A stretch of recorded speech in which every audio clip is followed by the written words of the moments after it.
This is Sean Crystal. Catch the Inkpulp podcast on Pharcyde TV Wednesdays at noon Pacific Time, 3 o'clock Eastern Time.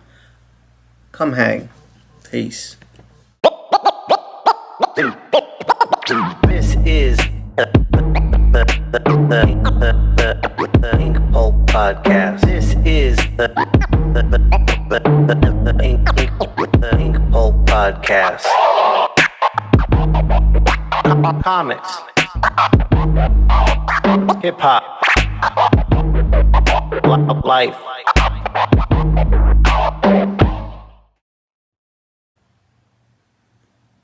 Welcome back to the Inkpulp podcast. Thank you for returning, and if you're a new listener, thanks for joining. I'm your host, Sean Crystal. Let's see. So today, I just shot a little introduction to my new business that I'm launching called Inkpulp Instruction, which is going to be, as some of you know from listening, a series of downloadable, or maybe I should make actual physical copies on USB drives. I don't know. I'm working it out. But it's a means of me to offer my educational services, because I have a background as an art professor.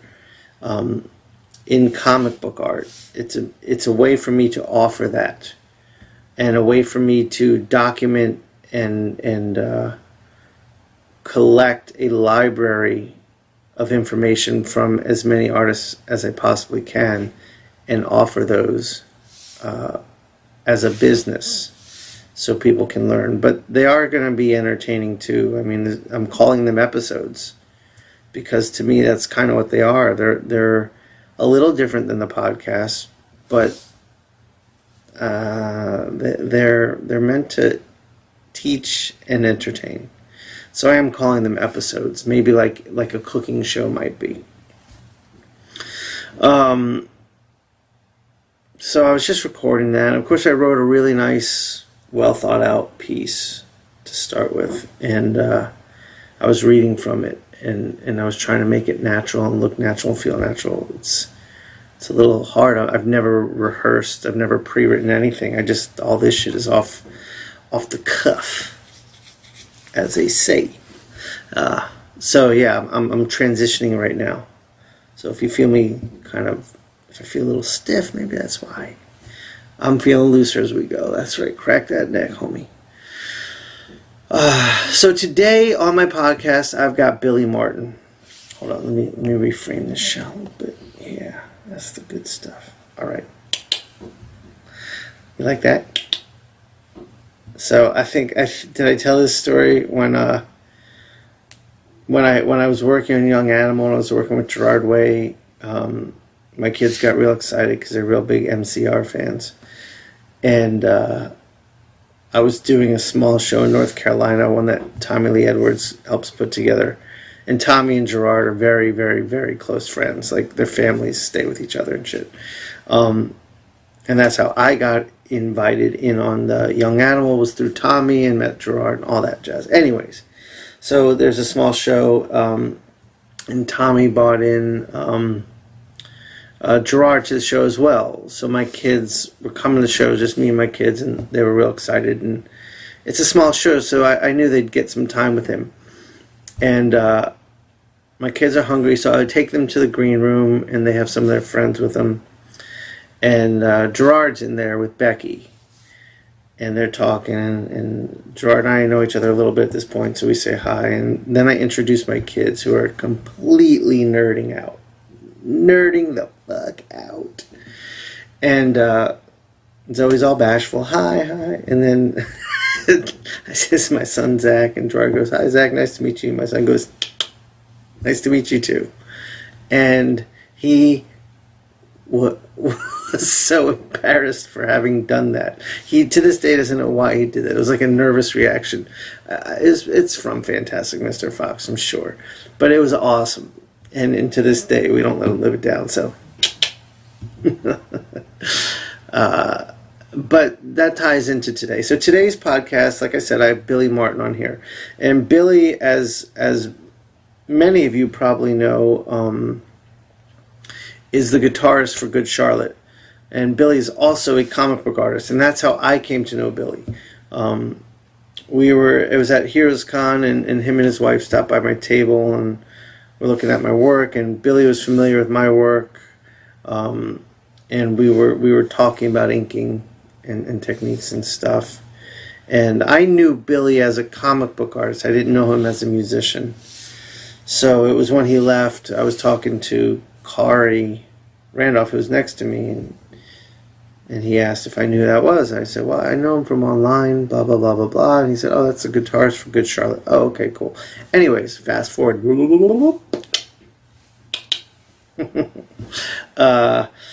My son becomes very interested in guitar and has a knack for it. I would venture to say is a prodigy of some kind. He's never had a lesson. He's writing and performing his own songs and singing and does it all. So I've done my best to nurture this in him.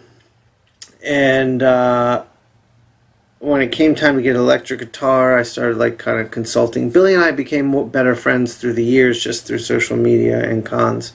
And we realized we have very similar tastes in hip-hop.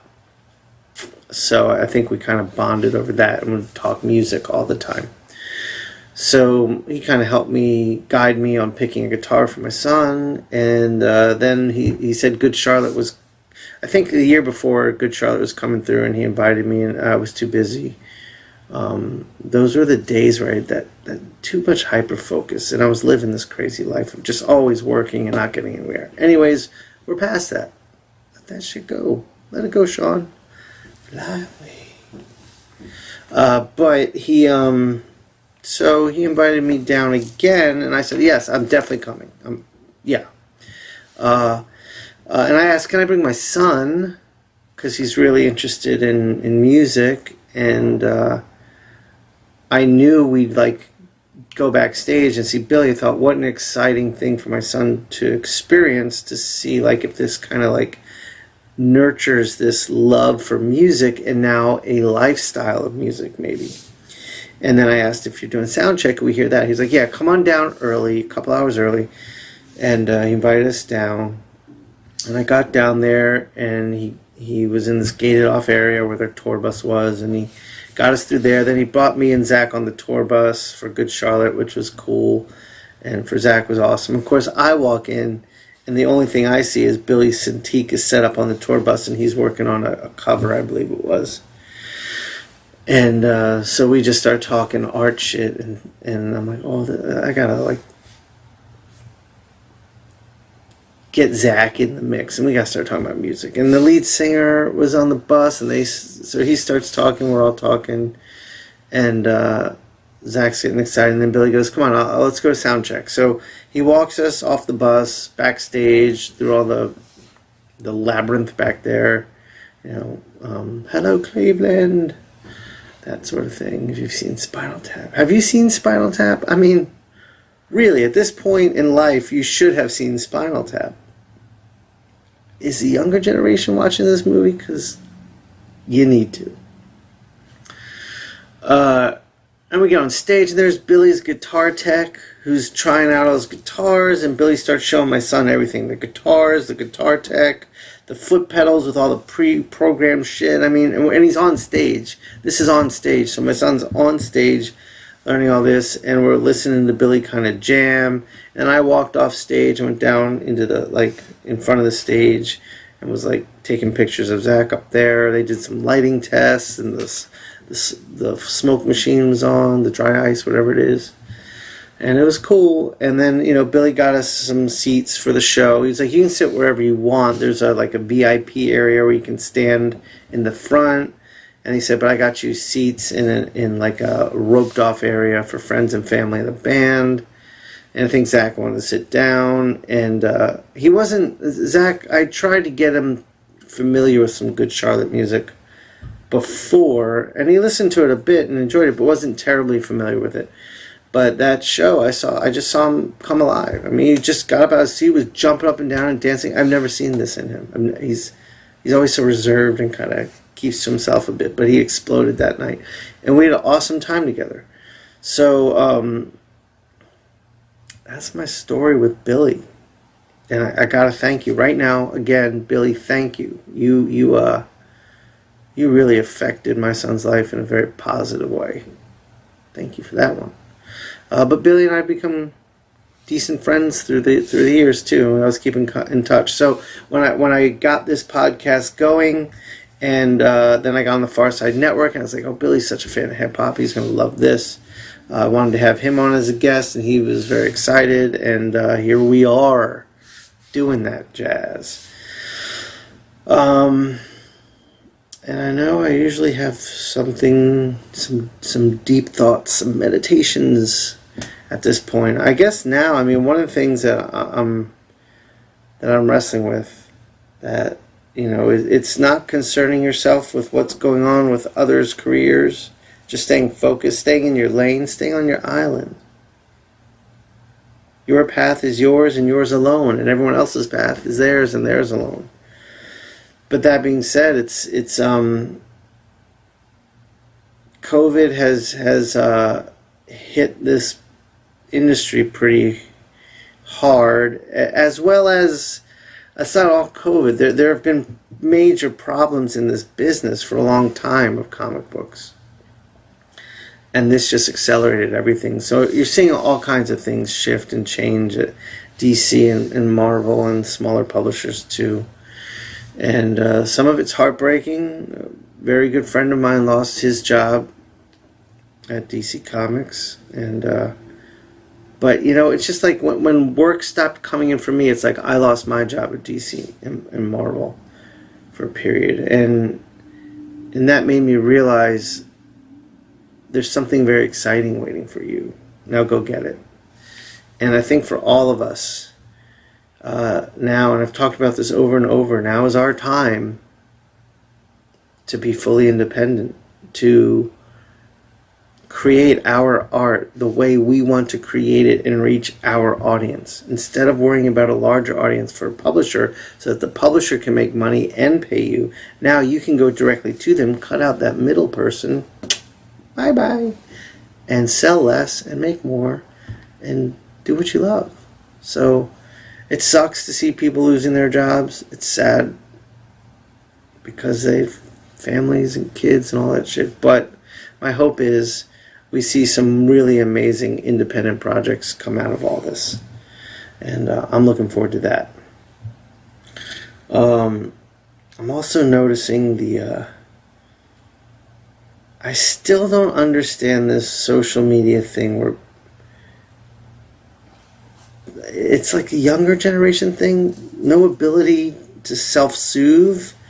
No ability to handle the fact that like Buddhism says, life is suffering. It's not an easy lesson, but it's one I think we do have to accept. And when you accept it, when you accept that as your baseline, that the chaos of life is difficult, when you just accept that as normal, you can find peace in it, and that's the idea. But I just see it all the time on social media, this neediness, this,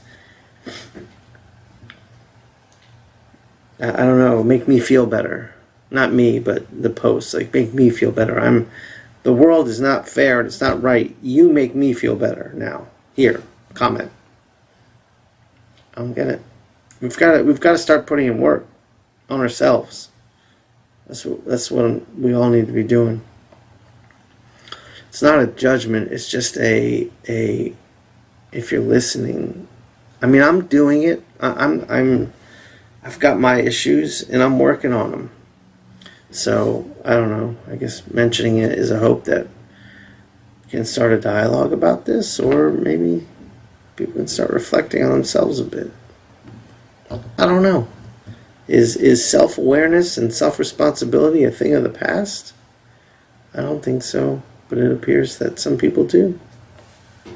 Anyways, let's get into the Inkpulp podcast with Billy Martin. Wait, let's not yet. Real quick, if you're new to this, and even if you're not, make sure you're subscribing to my channel here on YouTube. If you're listening on the Pharcyde, make sure you're subscribing to their channel on YouTube, on Twitch, or you're going to their website and watching the streams there. Make sure you like all the episodes, and make sure you leave comments on all the episodes. And also, make sure you're following me on all my social media so you can get words and updates on the podcast, on Inkpulp instruction, on things like commissions, or just check my artwork as I post it. Let me know what you're thinking. Let me know about the madness that I create. I am at Inkpulp on Instagram, on Twitter. I have a Facebook page. I have a TikTok. And that's about it. So now, let's get into the Inkpulp podcast with Billy Martin. Peace.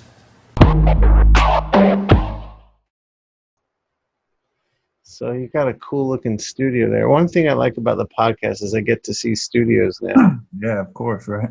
So what is that next to you? Is that like a curtain? Over here, yeah, that's a window. No, on the other side. Oh yeah, it's a curtain. See, my office doesn't have a door. It's like just like a really big downstairs. Like I think it's meant to be an office, but there's no door. So I curtained it off. Is it like a heavy soundproof curtain? No, it drives my family crazy because this is also my music studio. So between whether I'm drawing or making music in here, it's loud. Yeah. You've been making a lot of beats lately, huh? Yeah, that's really been my best income lately. I mean, I can't go on tour, and I feel like all my editors are just like, there's no comic work right now. So right. Yeah. I mean, the best thing I can do is make beats, sell them on my beat store. That's something more. And you're making some decent money doing that? Sometimes. This month has been especially good. I've seen like a huge jump this month compared to the last 5 months. So I don't know if it's just patience and consistency and it's now starting to pay off, or right. I had a good month or something. So it's up and down. What have you always been like such a fan of hip hop? Because that's one thing we've always like kind of connected on. Yeah, I just love music. I've never really been stuck in one genre. I know a lot of people are like, I'm a rock guy or I'm a hip hop guy. I love music. I mean, I was really big into the whole like rap metal, like late 90s, early 2000s thing like was big for me. Stuff. Absolutely. Because I mean, I grew up in a suburb like outside of Baltimore. So like hip hop just dominates between Baltimore and DC. Right. And I grew up in in a suburb of DC, well, right in the middle actually, in DC and Baltimore. I always forget that. Yeah. That so hip hop just dominates in Maryland. All the kids I went to school with, the radio stations, like everybody listens to hip hop. Sure, there was like the kids who listen to rock, but that was like the weirdo lunch table. Oh, this is the rock kids over there. Whereas like 80% of the school was all listening to hip hop, and I grew up in a time where like Dr. Dre and Snoop like dominated the radio, and like there was nothing cooler than Dre and Snoop, So hip hop's always been a big, music influence for me. And then, like I was saying, in the late 90s when there was a sort of rap, can't speak, I need more coffee, rap rock hybrid of things, I was like, ooh, this is it. This is the music I've been hearing in my head my whole life. So I love it when genres blend. And nowadays, like, there is no genres. Everything is just, to me, like right. of sounds. Absolutely. And we're going to talk about Juice WRLD today, and that's exactly where I feel like he lands. He is something unto himself. Absolutely. So when did you get into making beats? Have you always kind of dabbled in there? Yeah, you know what? Like, I love electronic music. I love the idea of programming the drums and playing guitar and playing the keys and manipulating the vocals. Like, I love the production side of music. I think that's one thing that you give up when you're in a band, because when you're in a band, you're like 5 guys and each guy has their role in the band, and you like, this is my defined role, this is what I do, and I'm not going to do the other thing because somebody else is doing that. And that's cool because that's where you get like that unique sound in a band. But I loved the idea of making beats and producing and programming because you control everything. It's like you're the whole band. So whenever whenever we're like writing or demoing ideas, I would always do that kind of stuff. And there's lots of stuff on all the Good Charlotte albums where I've added in like programmed drums and keys and stuff. So I've kind of always done it, but making beats specifically to try to sell or to send out to rappers, that's kind of a newish thing. I probably started that about maybe 4 years ago or something, where I thought, okay, maybe I could try to take this a little more seriously. Right. And maybe in the last year or so, it's actually really become like another job or career choice for me. Are you mixing, and excuse my ignorance on this, but are you mixing like your like guitar and like tactile instruments with digital sounds when you make beats? Yeah, definitely. At first I wasn't, because I was just trying to emulate everything I was hearing in my favorite rap albums and stuff like that, and trying to just do a lot more, keys and sampling and chopping and programming. But people would come to me and ask for beats, and they'd be like, yo, send me all your guitar stuff. And I'm like, I don't really have any guitar stuff. I'm like, well, why not? Like, that's what people know you for. Like, you're a guitar player in a rock band. Why are you not putting guitar in your beats? And I thought, well, because I want to do something different. I've been putting guitar in my music for the last 20 years. Like, I want to do something different. But then you come to realize that like everybody has their niche in each community, and like what do you bring to the table that makes you special or you unique or something you can't do, and that's playing guitar. So I kind of had this realization like, okay, I need to find a way to like put more guitar. So I'm definitely probably half and half, maybe more guitar than less guitar these days, just because I've just realized it's the smart thing to do.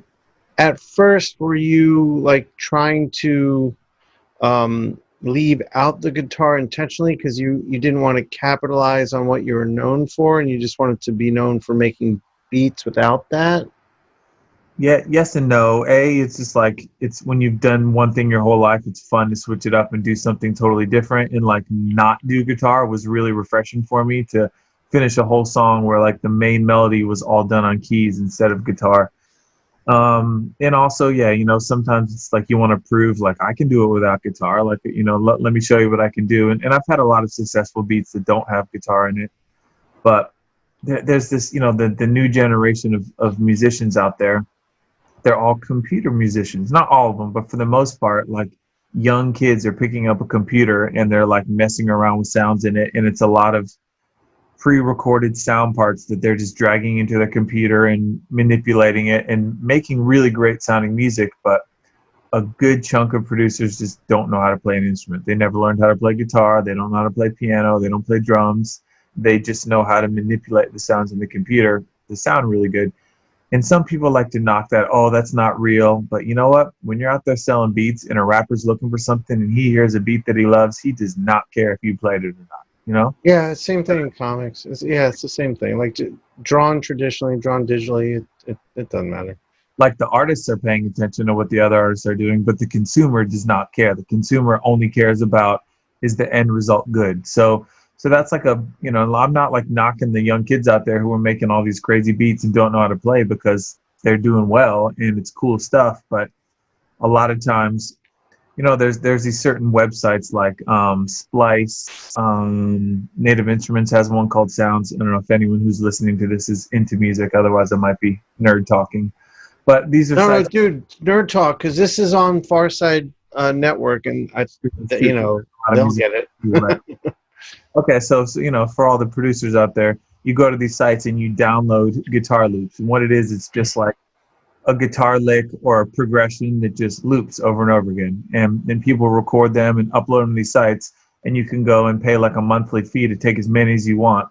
But then someone might like hear a beat and they're like, oh damn, like I used that same guitar loop in my beat last week or something like that. So a lot of times you'll hear the same samples and loops getting used very often because the amount of loops is only so big. So, when someone comes to me and says, hey, I really want a beat and I want guitar in it, but I don't want it to be something that somebody else has, can you make a custom, so that's the difference, is the producer can pull loops all they want, but if they can't play it, they're not going to get exactly what you want. So then you have to go to someone who can play it and say, hey, make me something. So that's really where like a kind of niche has come in, where I've found that they want, other producers or other artists like want real guitars.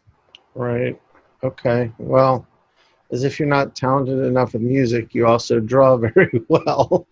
You know, So, it's a necessity. I truly love both so much, and it's just it's awesome, dude. It's great to see. I mean, for me, as you know, my son does both and loves it. I dropped him off today at school. He has guitar class in school, so he brings his guitar to school. He loves it. But yeah, I mean, it's awesome. That's how we met, was at cons. And I think when we first met, I knew your artwork, but I didn't know you were a guitarist for Good Charlotte. And it was after you walked away, I think it was Kari Randolph was next to me, and he said, "You know Billy, right?" I was like, "No," and then he told me who you were. I was like, "Oh, okay." I love it when people know about my artwork and don't know about the band. You know, that always makes me feel like I'm doing something right. And you know, I was the same way. I was walking by, and I think I went to see Kari. He was actually like probably the first pro I met at a Comic-Con. The very first con I did was Heroes Con, and I went down there and I had like a first copy of my own book that I did with IDW that nobody had ever heard of. And I was like, ooh, this is going to be crazy. All these people are going to find my new book. This is going to kickstart my comic career. And I sit down there and people are just passing my table left and right. And I'm thinking like, why is nobody stopping? What, like, and then, you know, obviously Comic Cons, it's hard. Like a lot of people out there for art. They're like, well, I came to buy a Batman poster and a Spider-Man sticker. Like, that's why I'm here. Like, that's what people come. Some people come to find new products, but most people come because they want to pick up stuff to decorate their room or collect with their favorite characters. And you know, so I kind of was sitting there by myself, me and my wife, just at my booth. And it was a very sort of lonely con. I didn't know any other comic book artists. People weren't coming to my booth, and I was trying to like learn. Sure, there was like some Good Charlotte fans who would come up and be like, "Hey, I brought this Good Charlotte album. Can you sign it?" And I'm like, "Yeah, sure." And they'd be like, "Thanks. Let me get a picture. Thanks." So this is after Good Charlotte's been pretty successful. Yeah. Like I didn't start comics until probably a good 10, 12 years into our career. But, you know, long story short, after the first night, the con was over. I'm exiting it. And I hear everybody, hey, where are we going tonight? Let's go have a drink. Let's go to dinner. And I'm thinking, man, like, I don't know anybody. I don't know any comic book artists here. So I'm sitting around outside. And either I went up to him or Kari came up to me outside. And he was just like, yo, what's up, man? And I just kind of started talking with him. And we probably sat outside the convention for a while, just small talking. And so I always remember him being like one of the first dudes who was just, hey, what's up? And I came to see him. I think it may have been Heroes Con again where we met. Yeah, it was. That was my second or third year at it, actually. Okay. And I wanted to see him. And I remember you were working on some commissions or something with a brush and ink. Yeah. Yes. And I'm thinking, first of all, it's so crammed in comic, like doing commissions there is already stressful enough. And I'm trying to just like get it done, like let alone the idea of being steady enough to bring a bottle of ink and brushes and try to do that. But I just remember like coming to talk to Kari, but I couldn't stop watching you draw. And I was mesmerized by just like how clean. And I was thinking, I don't know this guy's work. Like this Sean Crystal, like this dude is good. And I loved watching, like any other artist, you love watching it. Yeah. Fun. But you just had such like a unique and clean style with the brush and everything. And I remember flipping through your book of original stuff there. And, you know, I've just been a fan ever since. So that's the cool thing about Comic Cons, you know, meet new people and get exposed to so much stuff. Yeah, it's kind of hard not having them right now. Tell me about it. Yeah, it's weird. Yeah, it is weird. Hey, last night, like between touring with the band and Comic Cons, like I'm always traveling. It is rare that a whole month will go by that I'm not in a different city. Like I'm always in multiple cities every month, you know. And now it's been since maybe, you know, March. Like I mean, you and I were talking. What was it, Seattle, right? We were gonna go, right before Seattle. Yep. Right, and that was going to be my first time doing Emerald City. I'd never done that show before, and I was really looking forward to it. And you know, boy, did we not see what was coming, right? I referenced. Go ahead.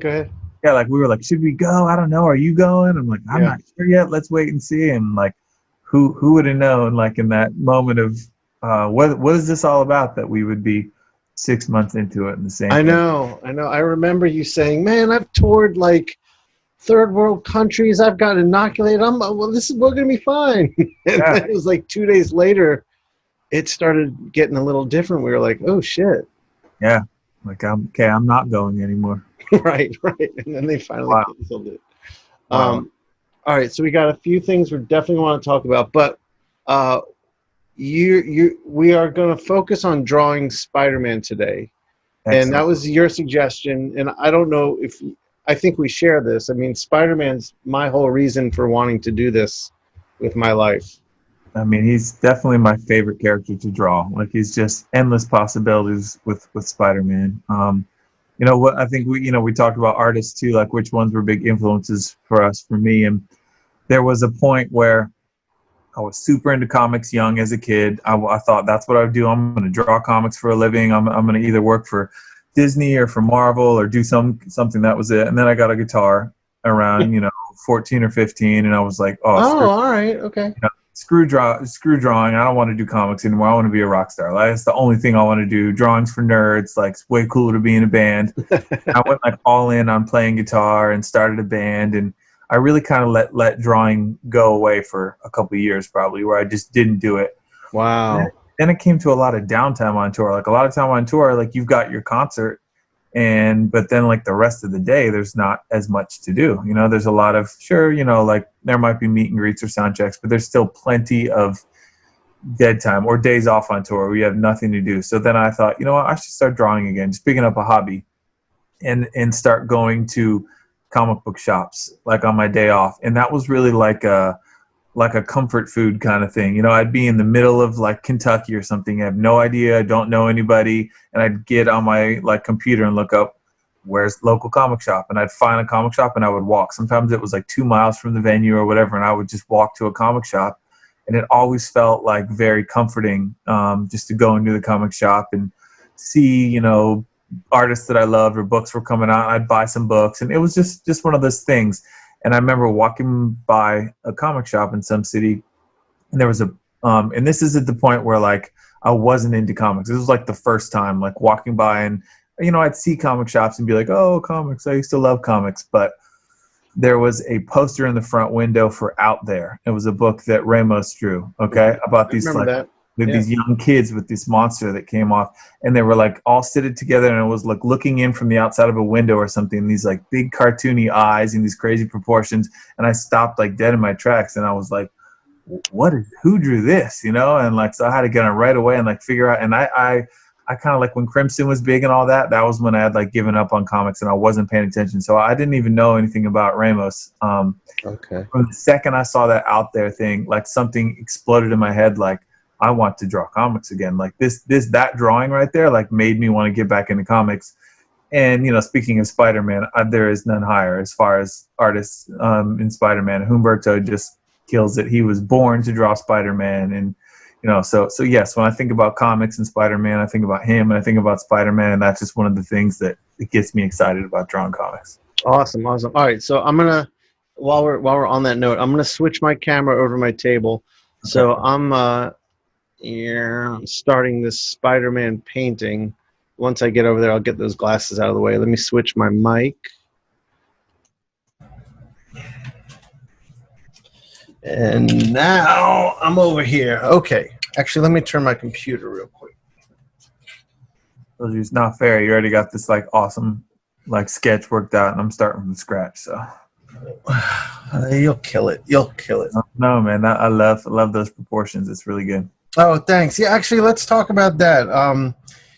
We were doing a test earlier, and you had noticed something in my work, which I've noticed as well, and I don't remember exactly what you said. Do you remember what you said? Like I said, I felt like you changed your style up a little bit. It looked more stylized. I mean, you've always had, obviously, you've never drawn super realistic, but like the spindliness of those arms and legs, like they're really long and skinny, which I feel like just Spider-Man should totally look like that. But there's something really cool about those proportions that I feel like you're pushing it a little more than you usually do.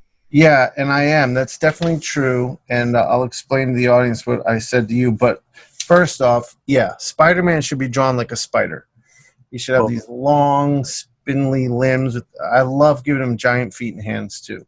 Totally. Did I start drawing as well? Is that what we're doing? Yeah, go ahead. Start. Yeah, let's start drawing and talking. Okay. So, what I was explaining to you was I started out very much like you, where like Ramos was a huge influence on me, to the point where I just was trying to be a Ramos clone. And I was very, very, very stylized. I came from like a graffiti and hip-hop drawing style background, and I did get an undergraduate degree in illustration, but I never had like a real formal training. It's one of the problems I have with art school is I don't feel like there's a lot of instruction, like helpful instruction. It's a lot of draw this and draw that, but not a lot of why am I drawing this? What am I trying to get from this? So I had this very raw, all balls type style with very little foundation. So when I went to graduate school, I remember like after my first quarter, I was like, it was humbling. I was like, I got to learn like foundation shit. I had enough skill to get into graduate school, but so I became almost photorealistic. I was really studying. I wasn't looking at a lot of the cartoony artists. I still loved Ramos and would look at it, but what I was studying was like Kevin Nolan and Frank Frazetta and Al Williamson and a lot of more classic illustrator-influenced comic book artists. And spent time doing that. And then I went, at the end of graduate school, I went super cartoony Bruce Timm. Like, right. He just rocked me. But now I had a bit of an understanding. And I remember saying to myself, stylistically, my goal was to be able to create the shapes of Bruce Timm with the rendering of Kevin Nolan. So I would practice that. And I always felt like for many years, up until very recently, I was holding myself back stylistically because I didn't understand. Whenever I let myself go like crazy with the cartoony, it never felt like I was understanding how I was applying the knowledge I had from all the traditional study I had. You're wasting all that knowledge that you have or something. Yeah, it was like there was no harmony there. So when I render out an area and it'd be like, that doesn't match. So I mean, like sometimes heavy rendering can like take away from the simplicity of like a stylized cartoony drawing. Right. Yeah, that's very true. But I think recently I think I've just gotten to know my craft enough or developed it enough to a point where I'm able to just kind of let it go. And now it feels like instinct. I was thinking about this last night where I was thinking about this Spider-Man and this Hulk I did. And it was kind of like what you said. I was like, I'm not thinking about why I'm doing stuff. I'm just doing it. And it just feels right. And I think this is the first time I can say that. I mean, that's like the ultimate goal, I think, for most artists, to sit down and just start drawing and like not constantly be questioning yourself or overthinking what you're drawing the whole time. Just have it come out right, But yeah, I've also seen some artists talk about that, like drawing is really just problem solving. And I think about that in my head all the time. And I'm like, it really is true. Because a lot of times you're drawing and you're thinking, what's wrong with this? Why doesn't that muscle connect right? Or like what's off with my foreshortening or something? It's problem solving. Although you are drawing, you're also having to think about it the whole time about, what is wrong here and how can I fix it? And that's the biggest difference between, I think, a professional and an aspiring artist is the professional will continue to chip away at that drawing and think about it until that problem is fixed. Whereas I think most of us young artists, you're like, well, that's just as good as I can draw for now, or that's the best it can be. But like, you're never going to get to that next level until you figure out how to solve those problems. Right. And then tell me if you agree with this. I feel like when you get to a point where you can solve the problems, then it just becomes a point of like letting go and letting your like what feels right happen. So it's like your instincts become so sharp that your intellect doesn't need to explain it to yourself, if that makes sense. Yeah, sure. Like, just like you can break a rule on purpose and not feel bad about breaking the rule because you understand why you're breaking the rule or something like that, you know? Right. Yeah, totally. So talk to me, when did you what made you fall in love with Spider-Man? I mean, I guess because I am, so into stylized art and that kind of cartoony look, that I think there is a lot of characters that when you start to stylize them a lot, they lose their coolness or their toughness. Like you take Wolverine and you make him really cartoony, and he's probably going to kind of look a little silly. You know what I mean? Right. But like with Spider-Man, I felt like you could push all that stylization and all those proportions to such like a wide level that it always looked good. So for me, I mean, I don't know if every artist is like this. Like comics for me were so much more about the visuals than the story. If Yeah. if my favorite artist stopped working on a book, I probably would stop reading the book as a kid. Like I didn't really Yeah. care about, sure I know a lot of the comic backstories because I read them, but I'm not like, it's not like, oh, Spider-Man touches like me on a personal level where I relate to his story or something. Like I don't really have that kind of relationship with any comic characters. Right. It's more about when I see that, it's like it gives me that feeling inside that like that's what I want to do or that's what I want to make or that drawing just resonates with me or something. And Spider-Man, like so many different artists can take on Spider-Man, and God, there's a million guys who just do it so incredibly well and so different. Right. Do you so you weren't like a continuity freak, like, Definitely not. and do you remember your first exposure to Spider-Man? Was it through a comic book? Yeah, definitely through a comic book. Like I remember it was like some kind of a free comic book that they were giving away at the comic shops. Like I don't know if they did free comic book day like back in the 80s or something or 90s whenever I first started going, but one of those things where it was like a free comic book and it had Spider-Man and Kraven the Hunter on the cover. I remember that. Okay. Do you remember who drew it? No, I feel like it was a reprinting of like a classic like Ramita book or something like that, but Okay. I'm not positive. Okay. And the reason I ask is because, like I said to you earlier, my whole drive to do this every day and do this for a living can be traced back to Spider-Man, but it was the cartoon that was on TV in the 70s. Right. Because I just remember that was the most exciting thing for me. I was probably 7 or 8, and no alarm. I'd just wake up at like 6 a.m. on a Saturday. No one else would be awake. I'd run downstairs, pour myself a giant bowl of cereal, and park myself in front of the TV right when that theme song started. And it was like everything for me. But it was every episode, like getting to see like who was the bad guy we were going to get to watch today. Like I just loved it. Sure. I think that's one of the best part of comics is, a hero is only as good as their rogues gallery, the villains. Yes. It's such a big part of comics. You get bored seeing the same guy over and over, but when they have a different villain to fight, and it's always exciting to see who's it going to be. And man, Spider-Man definitely has great villains. Yeah. So that's where my love started. That's awesome. So did you say, I didn't catch it earlier, but you knew of Ramos when he did Crimson, or you discovered Ramos later? I found Crimson out later. Okay.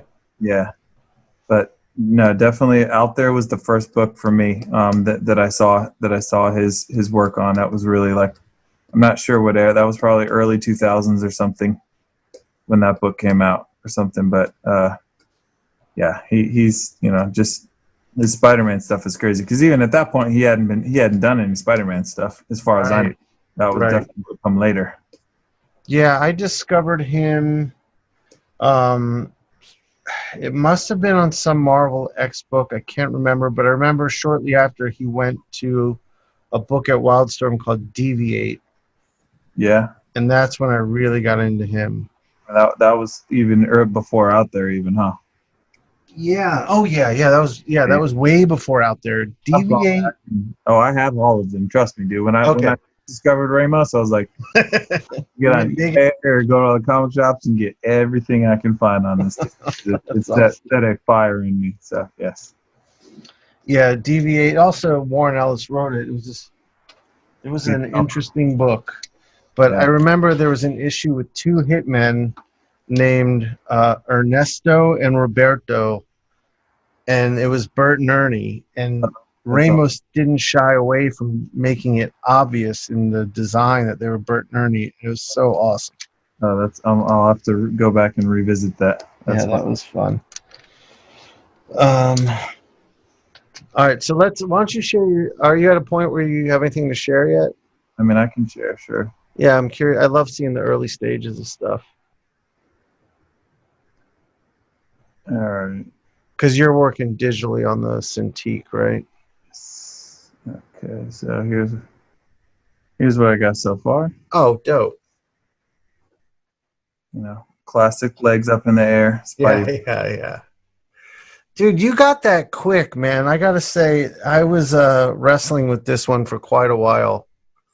I mean, some days it just happens. Some days it doesn't. Yeah, that's true. I've also been like a lot more focused on music just because that's really where the work's been lately. Like my comic work has been very minimal since coronavirus. So I'm not really drawing as much as I used to. So anytime I have, an excuse to draw like this, I feel like good ideas are just coming out. Right. Yeah, so I mean it's worth talking about. I mean, I talk about with most every guest I have on. What do you think you're going to do looking at the landscape now with what COVID has done to the business? Are you still like before this you were pretty much doing freelance work only in comics, right? Yes. I've done a couple, like I worked for IDW on Ninja Turtles for a couple months in a row. That was about the only really consistent work because unfortunately I was on tour a lot with the band, so mostly just variant covers. That's just what I really do is just kind of covers. But since Corona started, I've done one cover for Marvel and one cover for IDW. It's been very slow. When did you start doing covers for Marvel? Let's see, probably about 3 or 4 years ago, maybe. Okay. How many covers have you done for them now, you think? Maybe like 15. Have you done Spider-Man? Yeah, I've done a couple Spider-Man. Oh, damn, you're lucky, dude. Well, technically, I guess I haven't done actual Spider-Man. I've done Champions, like Ramos's book. I did a variant for #1 on that, and that had Spider-Man on the cover. The very first job I got at Marvel was a 2-cover connecting cover. So I had to do two covers that connect, and I was thinking, they're just messing with me to see if I can handle this. They were like, long story short, my friend Steven Seamus, who runs Ace Comic Cons now, you used to know him from Wizard Comic Cons back in the day. And I'd been doing a lot of the shows with Comic Cons with him, and they wanted he had a show coming up, and he wanted an exclusive cover for the convention, and he said, "Hey, I want Billy Martin to draw it," and they were like, "No, we just want someone else who's already like a Marvel artist, because you have to like be in the system. Like Marvel can like throw you work if you're not a Marvel artist already." I mean, they can if they feel like it, but I know what you mean. Well, it's like a roadblock they have, right? They were like, it's a lot of paperwork, it's this and that. Can we just go with somebody else? And Steven was strong on it. It was like, nope, it's got to be Billy. Like, he's done a lot for me. We're good friends, and that's awesome. I want Billy to do this.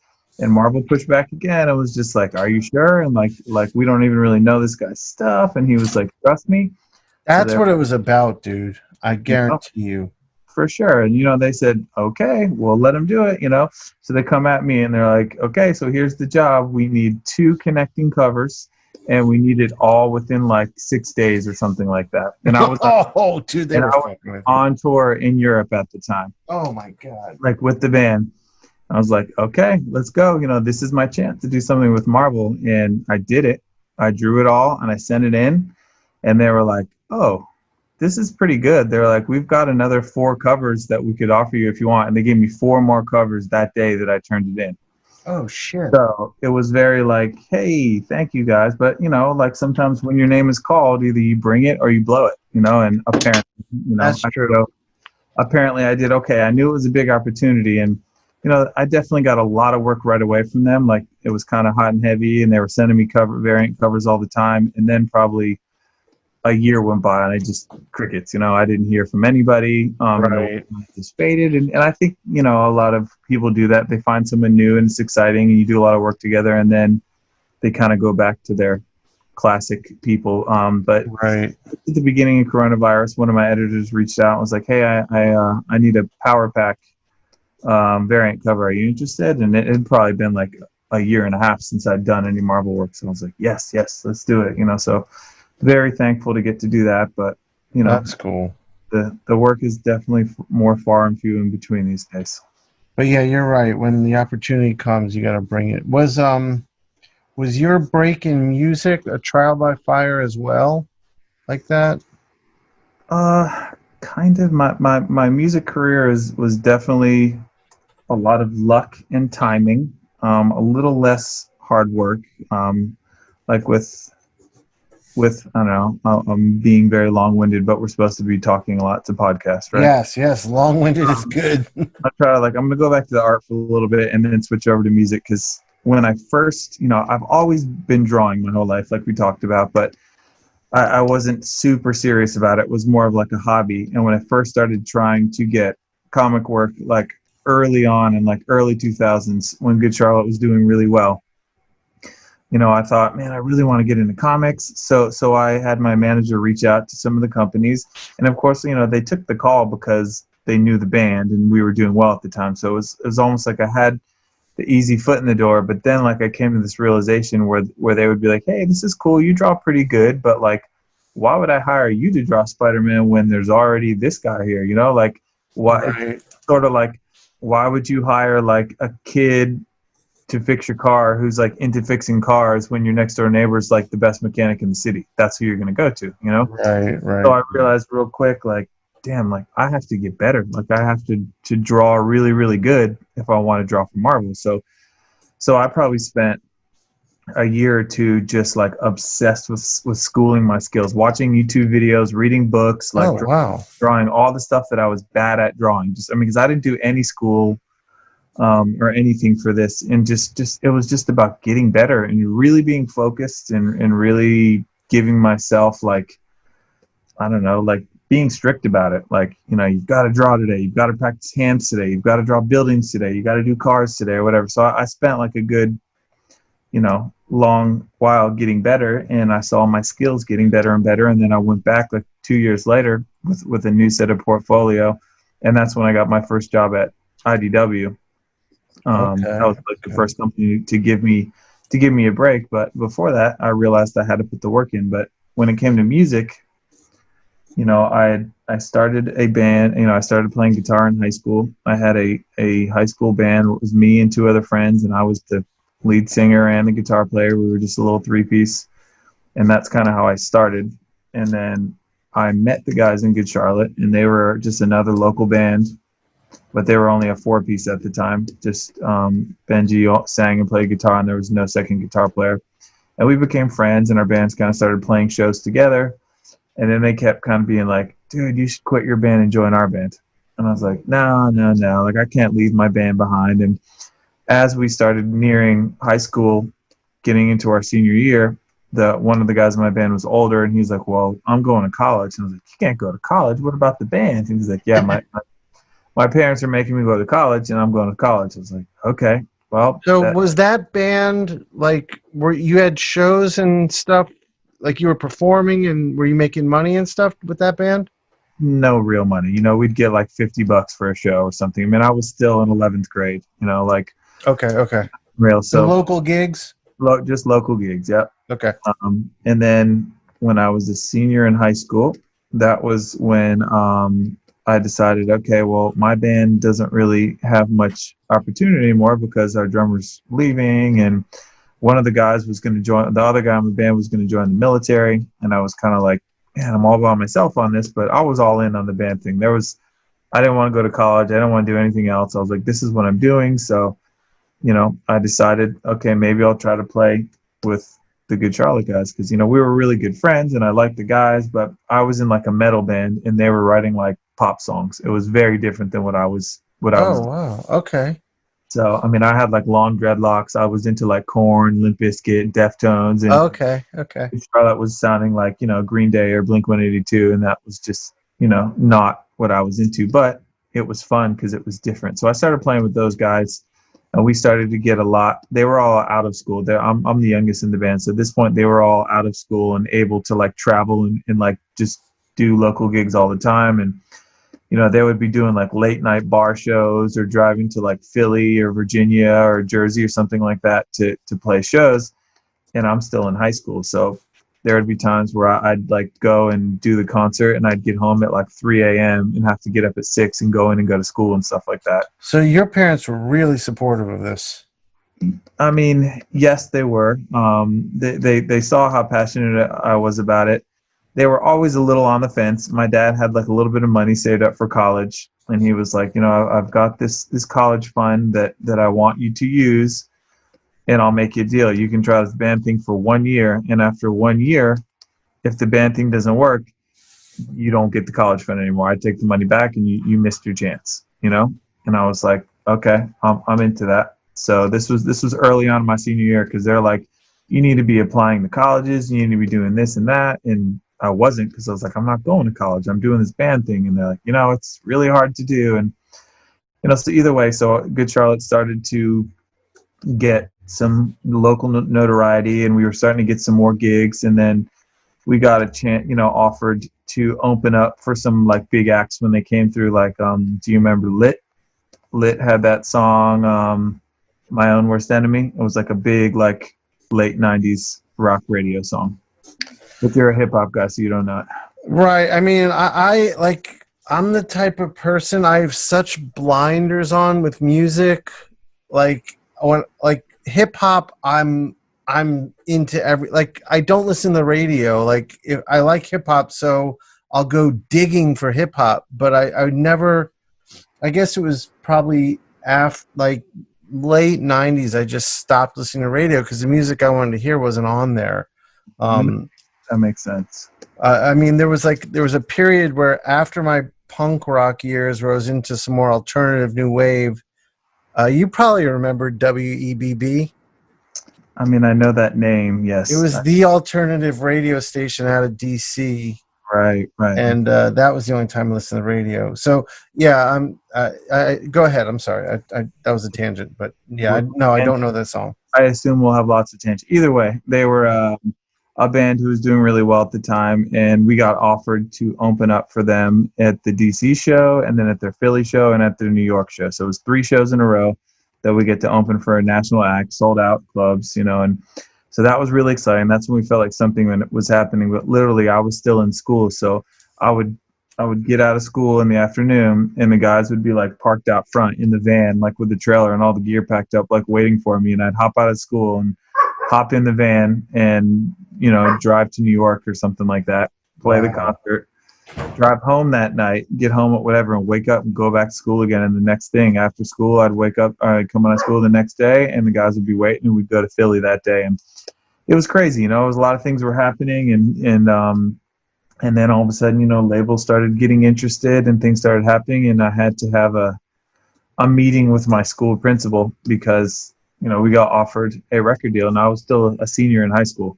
Yeah. I was 17, and so my dad had to come in and like have a meeting with the principal and talk about, what was going on. And yeah, he's got a real record deal, and they want him to go to New York for 3 weeks to record their album. And, I was still in school and stuff like that. So I had to get permission to be able to do that. But luckily I was a really good student. I got really good grades all the time. I just had this mindset of get good grades and then I can do whatever I want. My parents can't punish me. I wanted to be able to like go to concerts and stay out late and play concerts and that. So I just would always just get my schoolwork done real quick.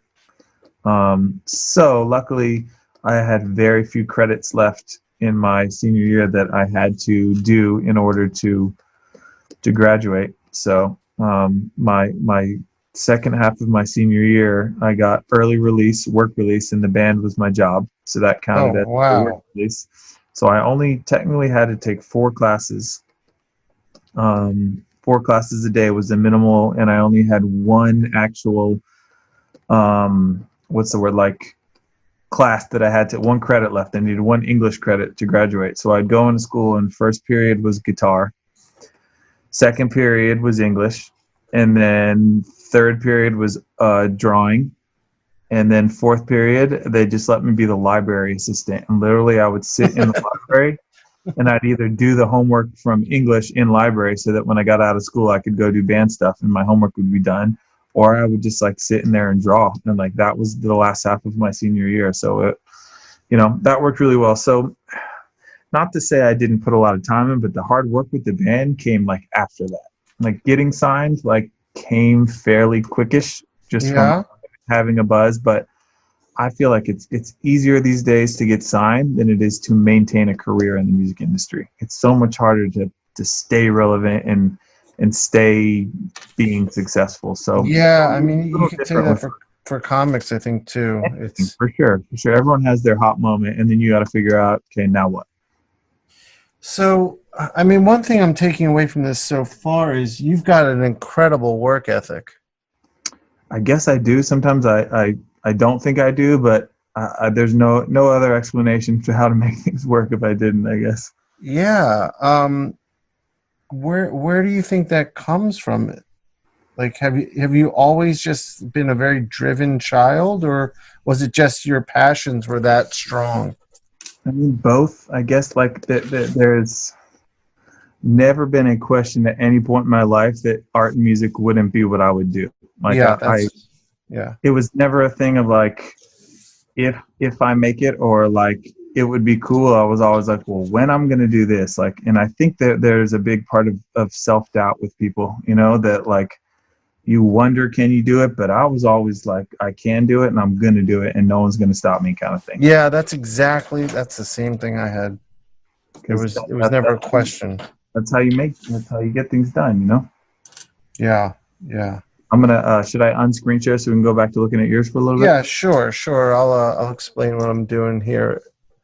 So one thing I'm doing with this piece is I couldn't even see the back of what you're drawing behind it. Cool. So here I have this big billboard, like LED display. I'm gonna have some skyscrapers over here in the way distance.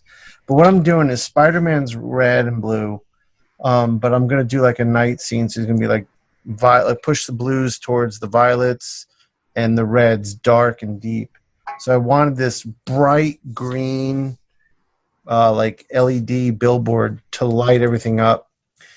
And I've been listening to Be Real's podcast a lot, and I saw the logo for his Dr. Green Thumb, and I was like, that's so green and perfect. I want to use that. But also I'm a big fan of Cypress Hill and have been for a long time. And I really want to get Be Real on my podcast. So I'm wondering if like doing something like this could get his attention. Funny because he has so many of those. There's a Dr. Green Thumbs like near where I live, and now that you see it, I'm like, oh yeah, I know that logo. Oh, you live near one of them? He's got like 10 of them. Like yeah, I know. And I just saw today he's opening one in Arizona now. Crazy. Yeah, that's awesome. I mean, I listen to his podcast now, and I hear him talk about it. I'm like, I mean, I still live in an area where it's totally illegal. Yes. So I don't get to see it.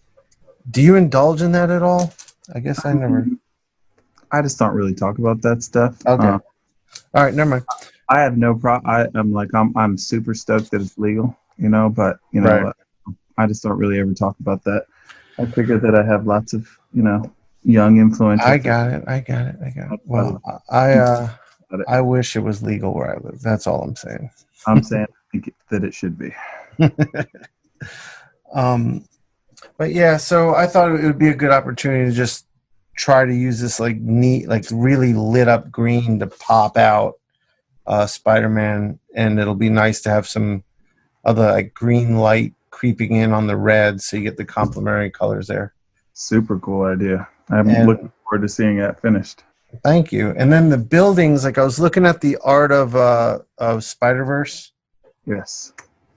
and I really like how, and I guess Robbie kind of did this too, how the cityscapes just become these like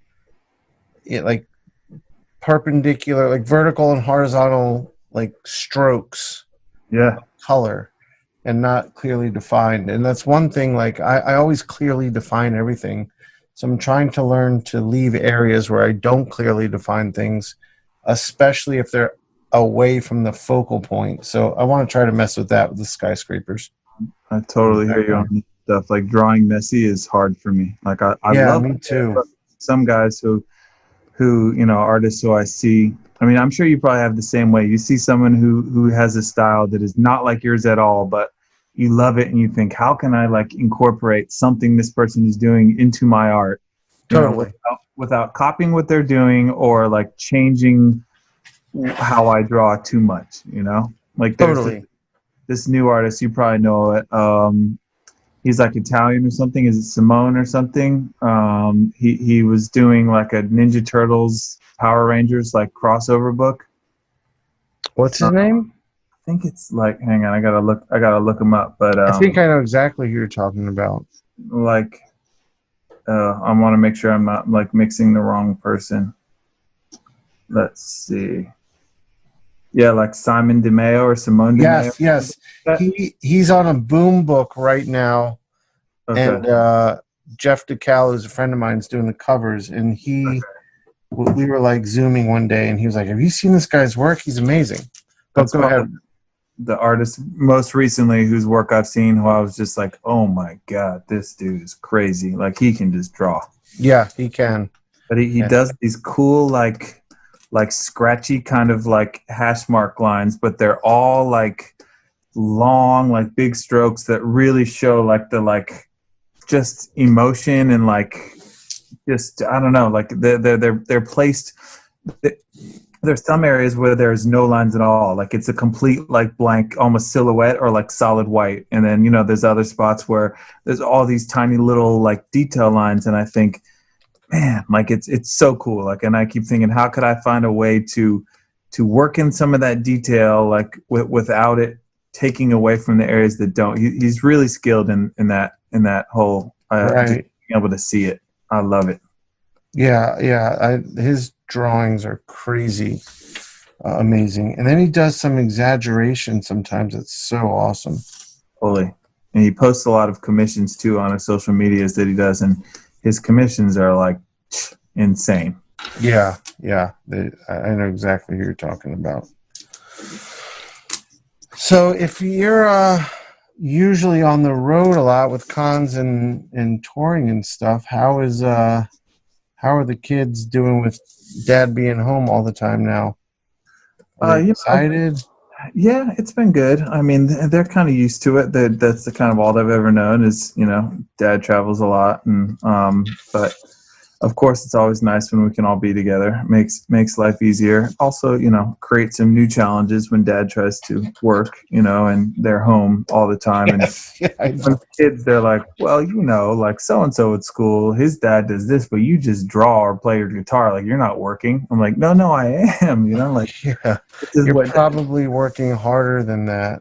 Right? And I mean, I don't get to log in and get that guaranteed 9 to 5. Like, I just come up with a great idea that somebody wants to pay for, or don't make money today. Right. You have to like hustle. Is to be an artist, you're never like down. It's very true, but but it's cool. It's nice. I mean, my wife takes the brunt of like all the homeschooling, which has been, interesting and tricky, but kind of nice at the same time. Like, so you said your son actually physically goes to school, huh? Yeah, the county I live in, they offered a choice. It's the only county in Georgia that I think offered a choice. You could stay home or you could attend in person, but whichever choice you made, you had to stick to. Right. For the first semester, or for the first half of the year, I guess. And I mean, he was starting high school, and we really were on the fence and wrestled with it a lot and went back and forth with it. And I mean, there were reasons to, of course, have him stay home, but there were also reasons to have him go. One was he'd be home alone all day, and just knowing him left to his own devices, it would be a very mentally unhealthy way for him to be. Sure.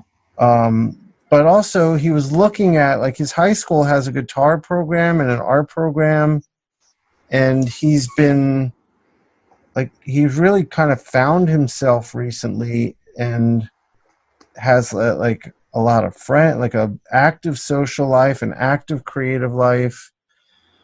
And we didn't want him to start high school because he hates school. Like he just, I know everyone does, but he literally, like, it's like the worst thing for him.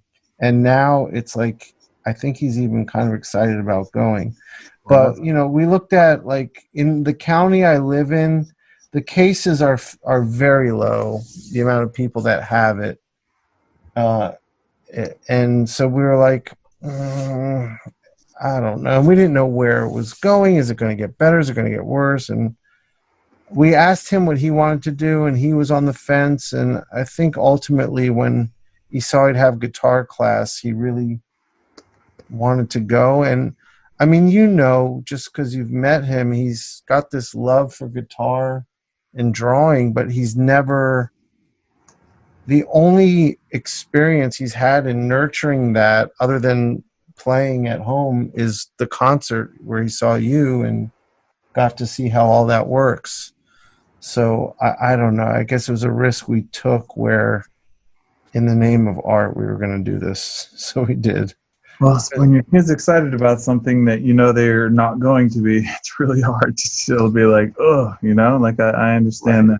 that. Right. Unfortunately, I live in Los Angeles County, so there's a couple of cases going on around here these days. Yeah, just a few. Just a few. So, you know, there's no school. They keep talking about, well, we're getting closer and closer to it, and I'm like, no. Like, please don't make my kids go to school right now. Right. Well, my daughter started college, but she's at home doing it online. Okay. So that's convenient.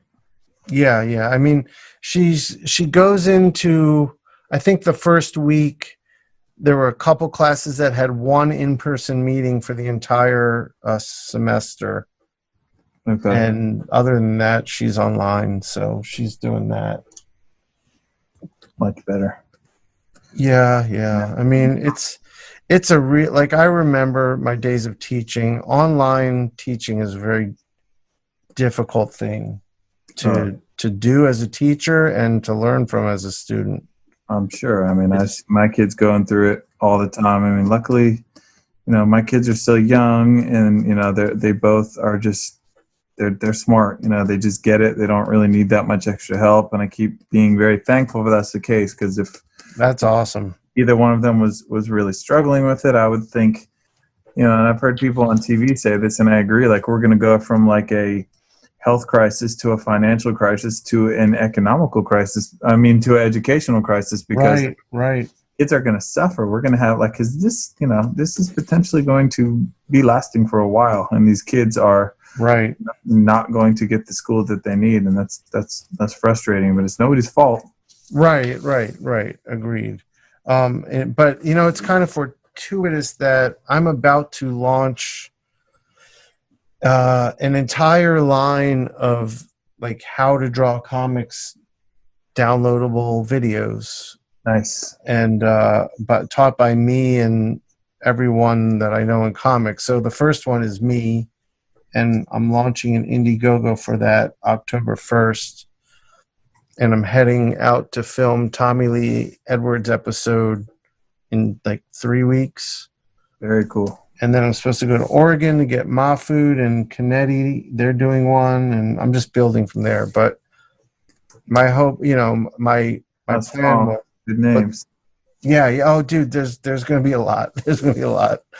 But you know, my plan was to, like, I just look at art school, and I'm like, the amount of money it costs to get an education in comics, which I mean, just to make a living alone in comics is so difficult. Then to have a school loan on top of it for a couple $100,000, it's just backwards.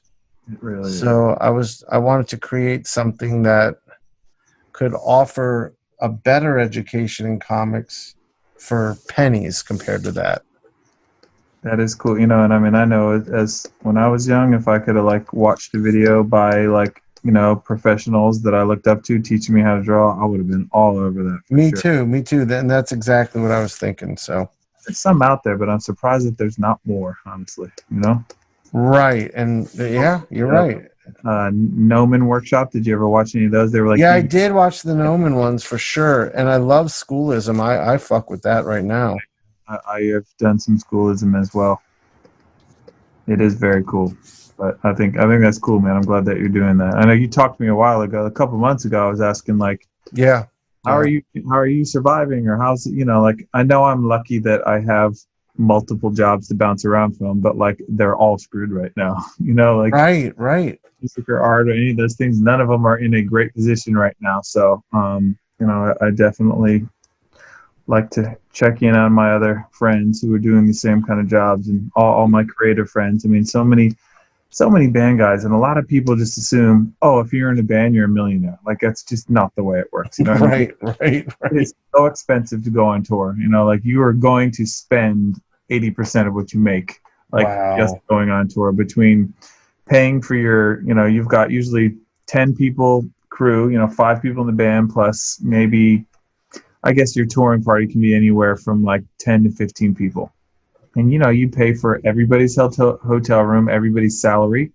Everybody gets a per diem for food. You know, like you pay for all that. You have to pay for like insurance. You know, you're paying for the bus driver. You're paying for the gas that the tour bus uses. I mean, you literally are paying for everything when you're on tour. And then you come home from the tour and they're like, okay, there's a little bit left that the band can take home. So it's hard, you know. And then I think about like, okay, so I've been lucky enough to be in a band who's like done pretty well, but like I have friends bands who like they play like to 300 people a night on tour, and that's like a big show for them. Like, not every, you know, some bands, you know, success level is different than other bands, and to them a sold out tour of 300 people a night is huge, and that's great, you know, because some people can't even do that, but that's like pennies. And then bands like that get their job taken away, and it's hard, you know. Like, and then I think about like, okay, so some band guys, they can do like what I've been doing. They can stream. You go online and you stream, and you sell merch, or you sell whatever it is. Like, you can still work and sell stuff online and make a little bit of money to help get by.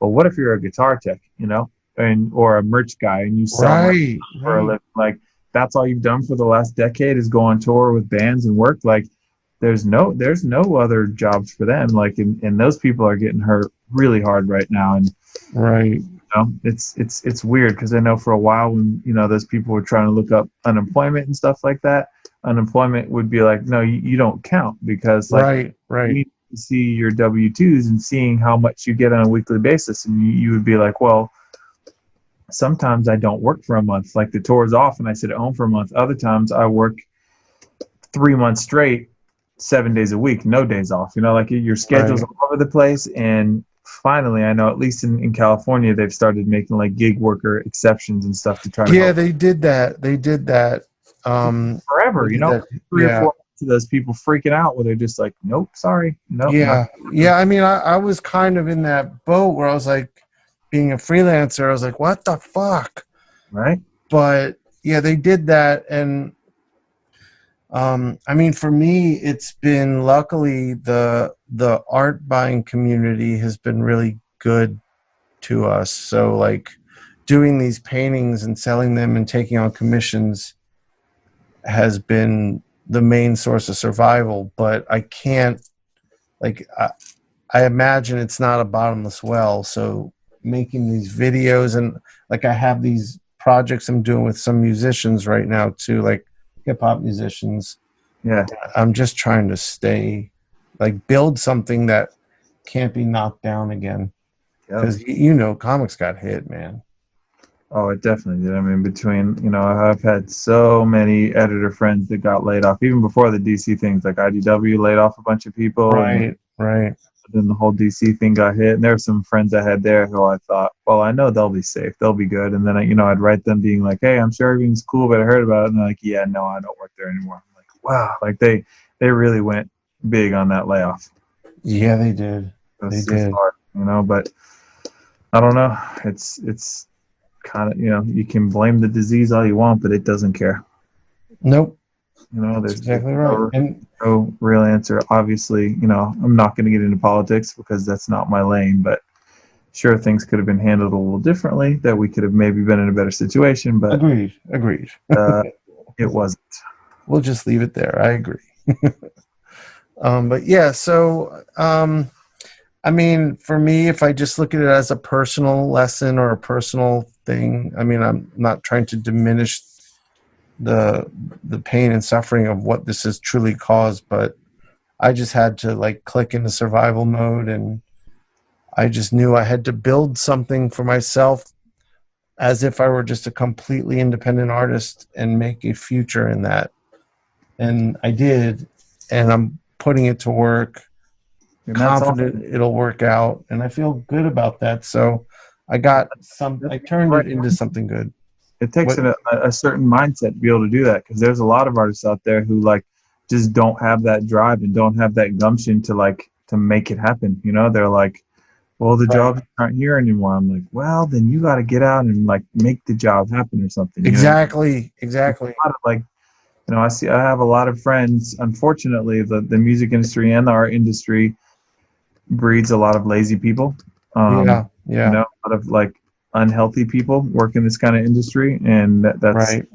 frustrating, because you could make something, and if you put the time, get out there and do something. Like, Right. it And I might be mean, comfortable. I started streaming on Twitch and YouTube and stuff. I was thinking like, okay, like this is a chance to get better at my video editing skills and stuff like that. So I started doing just YouTube content, whether it was I did some how-to tutorials as far as production goes and mixing and making beats and stuff, and then I even did a couple like art ones where you watch me draw along, just like live stuff.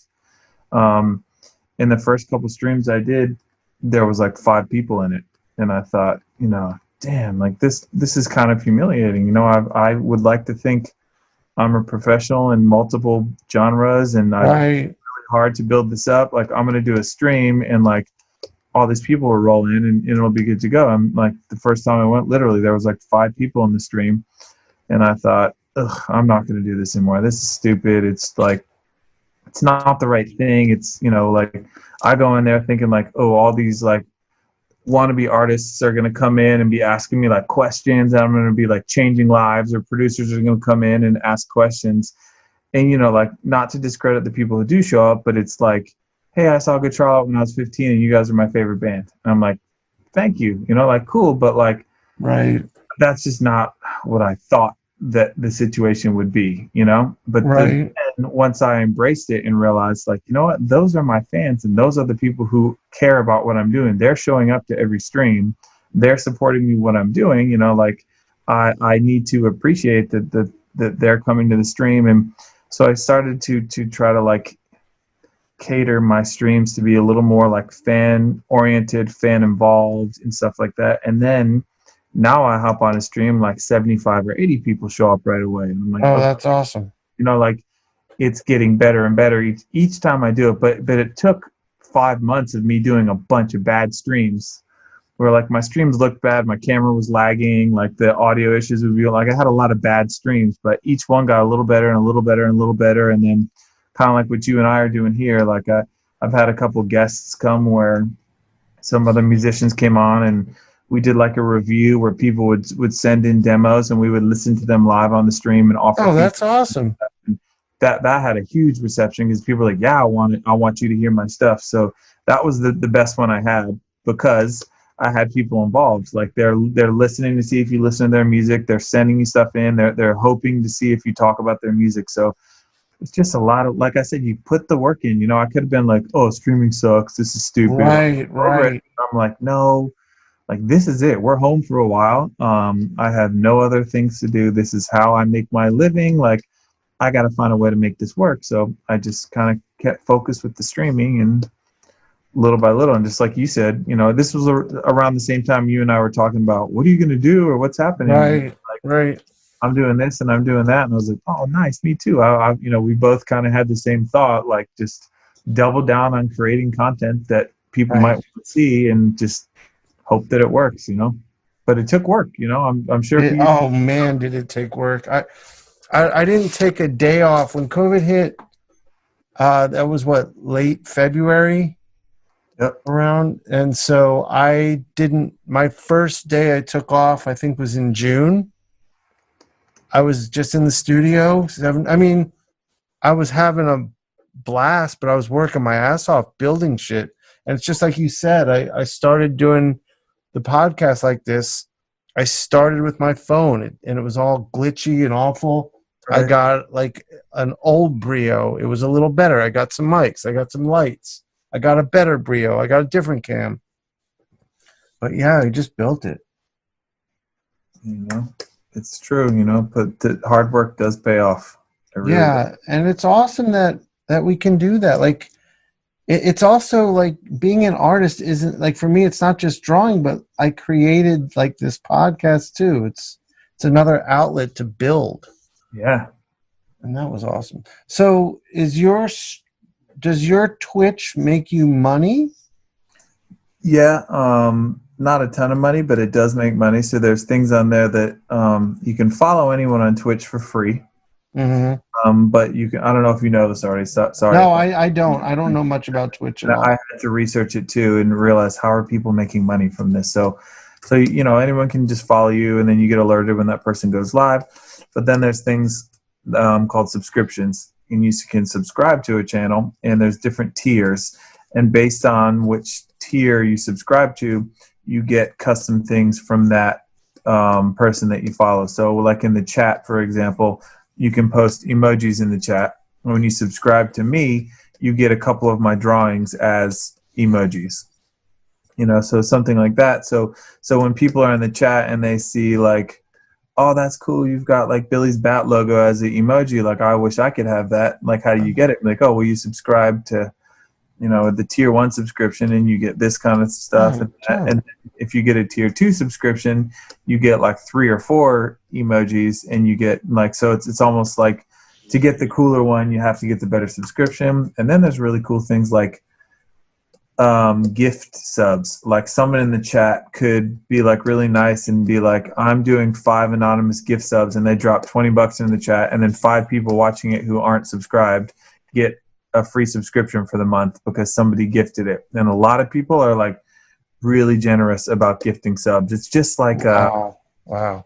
It's like a Twitch community. Like, the people who are on Twitch and stuff like that, they're all into it. Like, that's their TV, that's their friends. They wake up and they're just on Twitch all day. And that's the other thing I learned is like, how come when I'm like posting on my Twitter, like, hey, come check out my Twitch, like, why aren't all those people coming to my Twitch? Like, you wonder.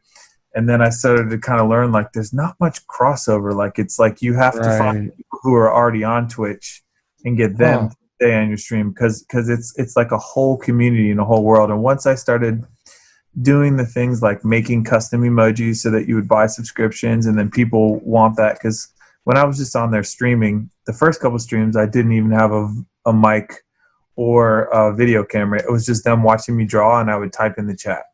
Oh, wow.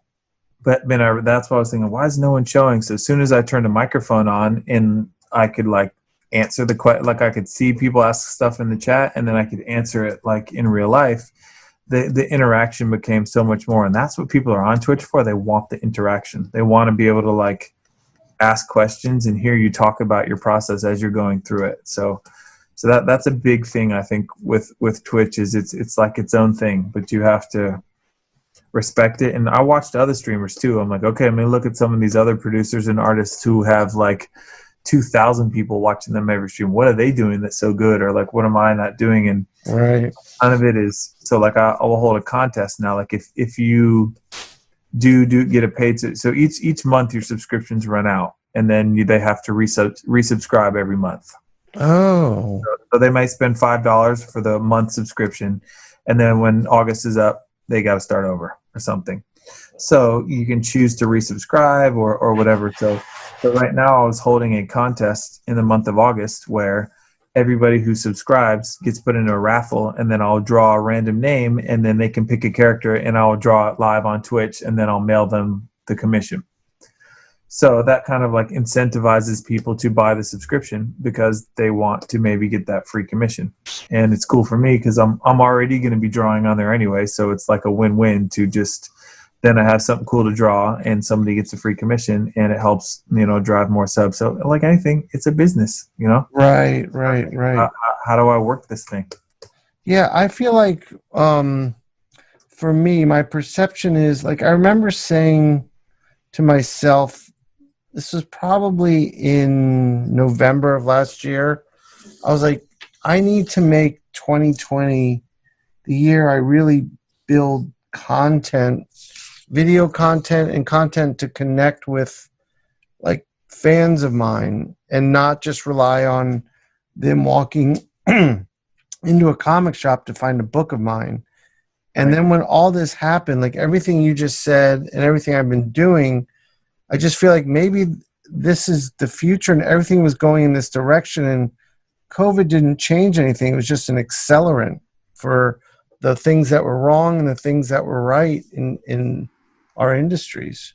People like Twitch and Zoom and stuff like that, like the world caught up to them. They didn't make things for this, but it's almost like, for instance, when we first started doing the homeschooling, like the kids had to figure out PE because that's like a required thing for school is they had to have like a PE something. So my son found this YouTube channel called PE with Joe, and it's this British fitness instructor guy. Oh, and wow. He had been kind of doing health videos and stuff like that online for years anyways. That was, he had like a few cookbooks and stuff like that. And he had a decent following, like 100,000 people or something. But he started doing this PE with Joe for kids who didn't have PE anymore. And he went from like 100,000 to like 2 million followers within like a month. Wow. And I kept saying like the world caught up to him. Like he was ready to go. Right. He already had his channel. He was already doing this. And then the world needed something. And he was like, boom, here we go. Like, and anyone who like tried to think of that idea and like do it, like they're too late because some other people are in place, and people who like had these sort of digital streaming and connecting services that were like kind of blowing up and gaining traction, like the world just landed in their lap and were like, we need this, right? It's like necessary for living right now. And those companies just hit the ground running and they're crushing it. So it's interesting, and I keep thinking like I've made this same thought about like grocery store workers. Who would have known like how crucial that would become, like them to like carry your groceries out, from the store, or like going to work every day and stuff, and like at checkout. And those people they're kind of risking their lives on a daily basis. Right. Give us groceries, and like you never know whose name is going to be called for what reason, and you, like I said before, sometimes your name get called and either like you're up for the challenge, you make the best of it, or you don't. So that, this is definitely a trying time for a lot of people, but I also think, like you said, it is a huge opportunity for a ton of people to make the best of this time and and change, how they work. I totally agree. Actually, we haven't talked about Juice WRLD yet. We wanted to do that. Let's talk about Juice WRLD. I forgot there's music involved in this podcast. You're like, hey, do you want to come on a podcast and talk about music and comics? Like, well, we're already going to be talking about that all day, any day. Anyway, yes. So when you chose for us to talk about Juice WRLD's last album, right? His newest one that came out like a month or two ago, I guess. Right. And what made you pick that one? I mean, I know you and I have talked about Juice WRLD in the past. For me, it goes back to a lot of that. I'm going to go back to share screen. Yeah, I was going to say you should do that.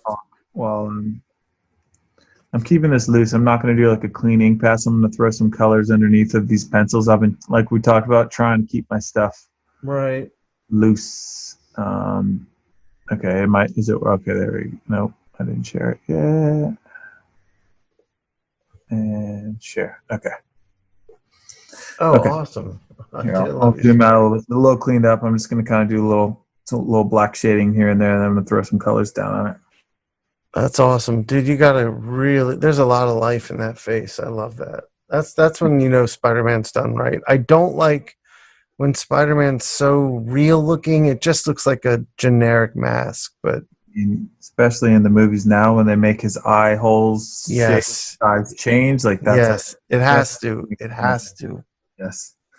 Okay, so Juice World. For me, kind of going back to how we were talking about rap rock, and I love the genre mixing of those two. And there's always been a fascination in hip hop with rappers wanting to emulate rock and roll. You know, like it's happened a million times. Obviously, Right, right. some really successful crossovers, like Run DMC and Aerosmith being some of the first to like do it successfully, and then there was like the whole rap rock explosion of the late 90s. But since then I feel like there's been a couple like attempts, like I hate calling anyone out because everybody's trying to do their best, but Lil Wayne tried to make his rock record. Did he And really? yes, you don't remember that one? Like it came Dude, out. I never got into Lil Wayne. I still like Lil Wayne, but I lately I feel like I might like it now, but go ahead. he's had some hit or misses, but he had a couple records that were just insane. But so he tried to make a rock record, and I feel like it was a mess. Like the mix was bad, the guitar didn't make sense, and it's actually like when you're mixing a rock record versus a hip hop record, it's so different. There's so many different things that you don't think about. Like for instance, cymbals. Like in rock music, cymbals is such a huge thing. You're just in the transition or your hi-hat or laying on your crash. There's so few crash cymbals in hip hop. It just doesn't happen. But it's a huge part of rock music and just little subtle things. But I think that a lot of artists decide, hey, I'm bored with what I'm doing. I want to switch it up. I want to try to do something. Let's do rock. Just kind of like me saying I want to make beats. And sure, when Right. I first started doing it, my beats were not good because I didn't really know exactly about that world. So I had to research it, and simple things like, okay, there's no cymbal hit on the transition. Like in a rock song, when the chorus hits, or any time you transition from like the chorus to the verse or vice versa, there's probably going to be a cymbal. Like a cymbal wash just is for transitions. It's just how it goes. It's classic. But I Right. saw this in hip hop. Okay, that never happens in hip hop. Okay, that's just, or not never. Any rules are meant to be broken, but in Right. general. So just simple things like that, or certain types of chords that you would hear in this, like a lot of major seven, minor seven, stuff like that you hear in hip hop. There's not a lot of that in modern rock. Sure, like in Beatles and maybe some more 70s stuff, you heard that, but I always try to compare what modern sounds, what's happening today. So, blah, blah, blah. What I'm saying is Juice WRLD is so authentic in his genre blending. Like when you hear melodies that he sings, and they could be straight out of like any rock band song. Like they just Right. sound natural. And I know that he is a student of rock and hip hop. Like he loves both, and you can tell that he's not trying to do anything fake. It's just his sound is just a natural sound of him listening to both of those genres of music his whole life. And there's just something about the first time I heard it, like, man, no one has done it. It was always rock music borrowing from hip hop. And this was the Right. first time I saw like a hip hop artist borrowing from rock music and doing it in such like an authentic way that just didn't sound forced. It just literally, that's just his sound. And I was just obsessed. I was like, man, this Juice WRLD guy is going to be so big. And of course he blew up so fast, and he's already gone, which is just crazy because his potential was just off the roof, man. I think he would have been one of the biggest stars we ever saw. It's funny you say that because, like, listening to his new album, there's, I don't know who's speaking, but he passed away before they released it, and so there's someone speaking about him on the record, and they're talking about what I you mean, one just. of them is Eminem. Eminem's one of the guys you hear talking on there. And I think Eminem's manager is also on there. And but Maybe you're right, that's there's a couple different guys. But keep going. Sorry. right. So, but they're saying what you just said about how massive he was going to be and was starting to be. Now, I don't pay attention to like what's going on, like in terms of media and popularity when it comes to music. I just know what I like. So, like, I remember we were talking once about Future. He had just put out a record, and you were like saying, yeah, he's the biggest thing in music right now. And I was like, whoa, I didn't know that. I thought he was just a rapper dude.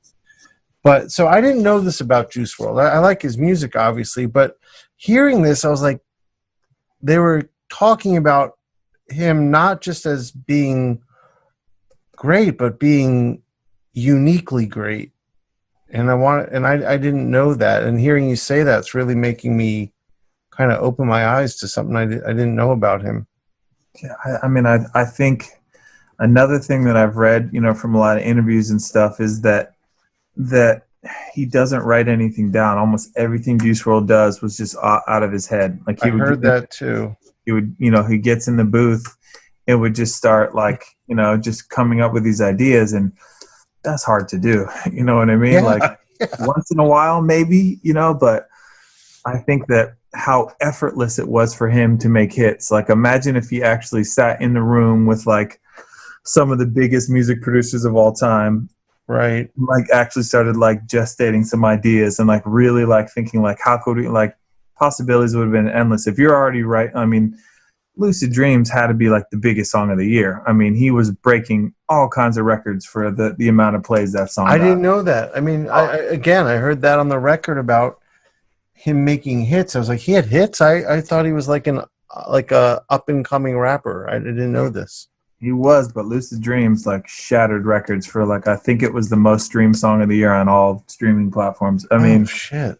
It was big. I think that's like really the only hit. I don't think he had any other big songs on the radio, a lot of it, but I think one big hit like that, and his following was insane. He also was very vulnerable, and I think that is a part of hip hop that is new. Like in my area of work, obviously like rock music, like you talk about your personal experiences in your life and stuff like that, and people relate to that. There's like a certain sense of camaraderie and like, okay, so this band's talking about stuff they've been through and I can relate to that because I've had a hard life, and like that's a huge part of Good Charlotte has always been like the reaction to the fans and how they can relate to the lyrics. But I feel like rappers were always worried about acting tough, and acting bravado hard. And there was not much opening up your emotions like that and showing it. But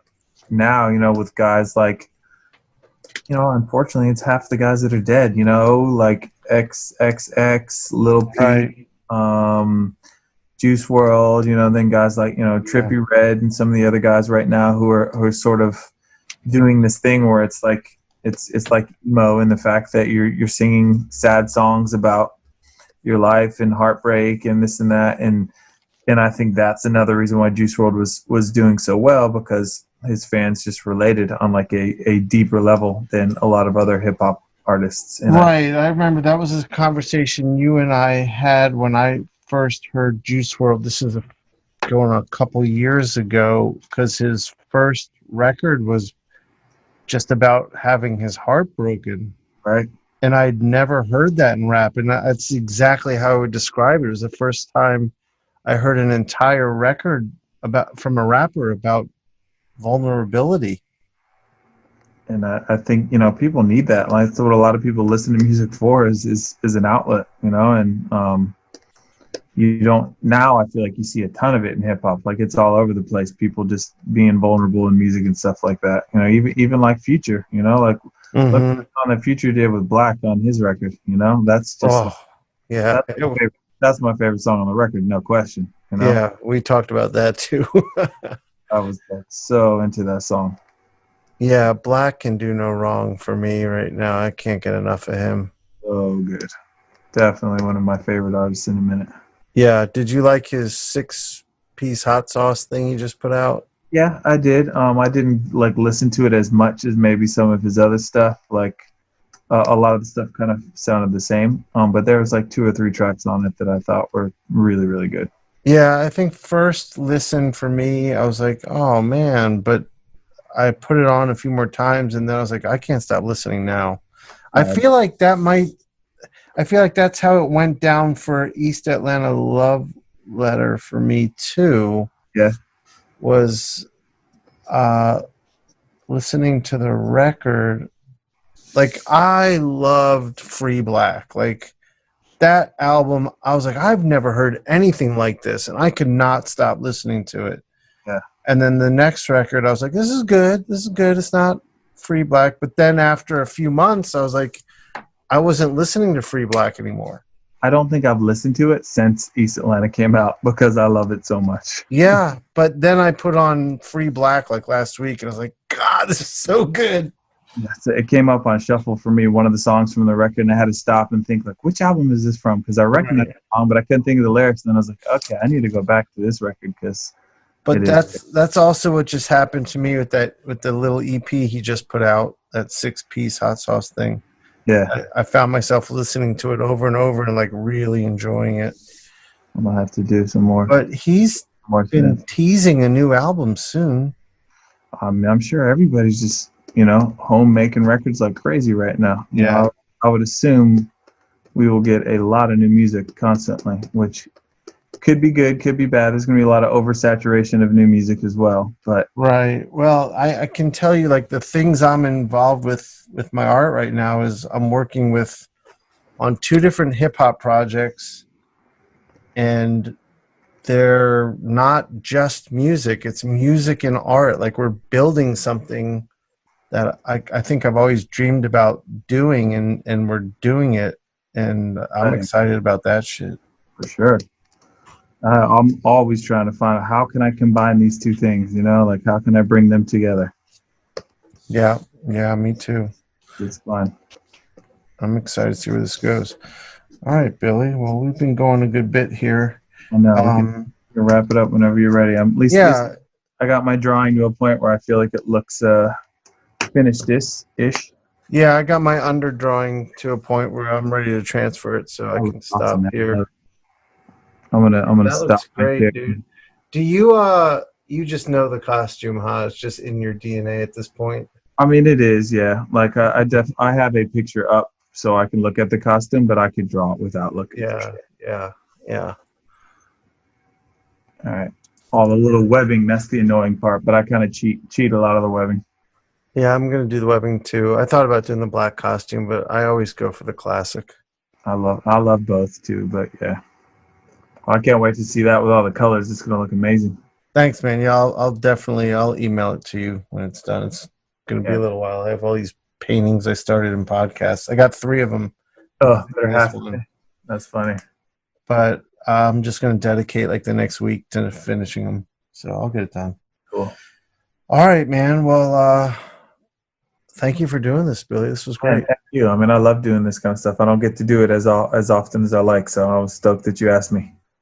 Definitely. Yeah, I'm glad we did this. About all this, man. I'm stoked for you and all the stuff you got going on, and I'm glad it's all working out for you. Thanks, man. You too. I'm glad to hear your beats are doing their thing. I'm glad to hear your Twitch is doing its thing.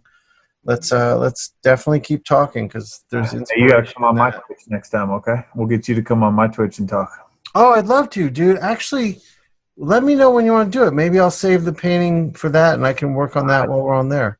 That could be super cool. I'm into that. Yeah, we'll figure out a day to do that. That's cool.